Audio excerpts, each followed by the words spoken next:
I think we may be heading for World War III, and I think Britain may be on the wrong side of history this time around.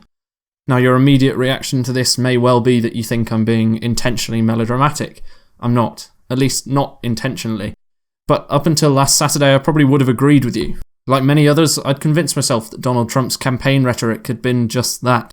I'd convinced myself that he'd said the things he'd said in order to curry favour amongst his core support group of white working-class males who the system had left behind. And in some ways, I was right. It doesn't look at all likely that Trump is actually going to lock up Hillary Clinton, for example, but there are a few things that he is following through with. Trump's use of an executive order to effectively try and ban Muslims from entering the country on valid visas is terrifying. Not that it's likely to affect me personally, but more that it's just plain racist. It's not about safety or protecting America from outsiders, it's far more introspective.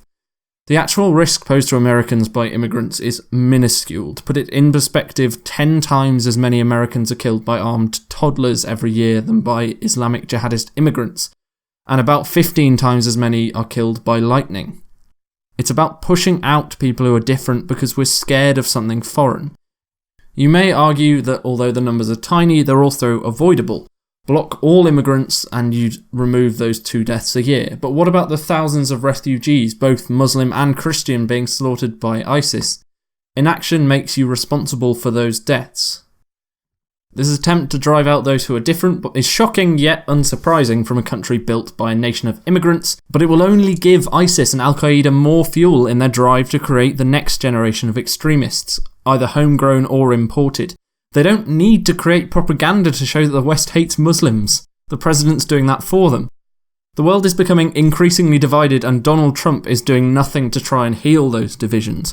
Violence is usually something that most associate with the far right, but only a week ago the snowflakes that make up the moderate left rallied around a man who punched someone in the face on national television. If that's not a sign of changing times, then I don't know what is.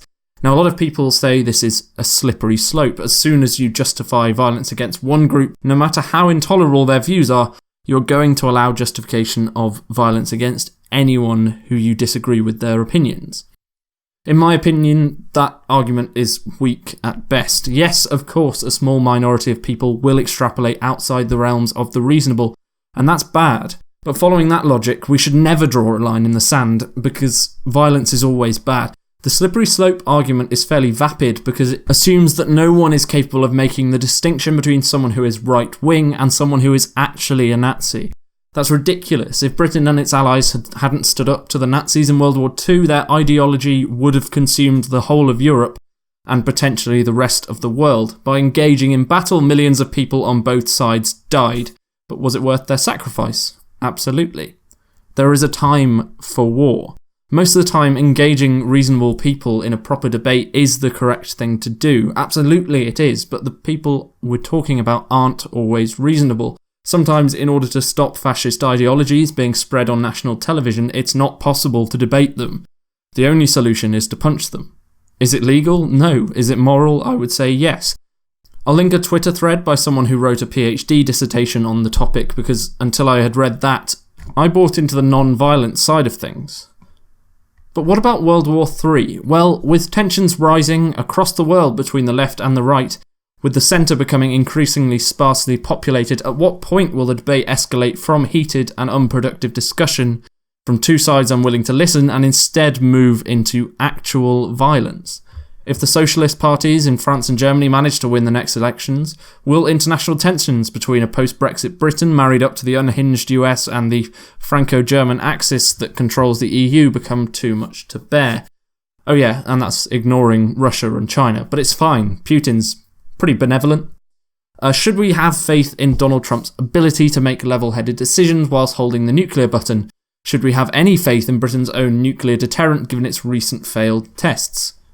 New York City's mayor, Bill de Blasio, has made it clear that he will resist any of Trump's attempts to categorise and deport Muslims or anyone based on their race or religion.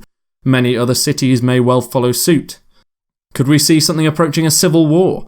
These scenarios may seem extreme, and that's because they are. But if 2016 taught us anything, it's that whilst we're looking the other way, extreme has been creeping a lot closer to reality. The world is divided and no one seems interested in healing that division, only making it bigger. If you aren't convinced that this will affect you because you're white or you're not American, I'll leave you with a quote from Martin Niemöller. You may well support Trump, you may not be able to vote, but at least keep your eyes open. The world isn't the same place it was 10 years ago.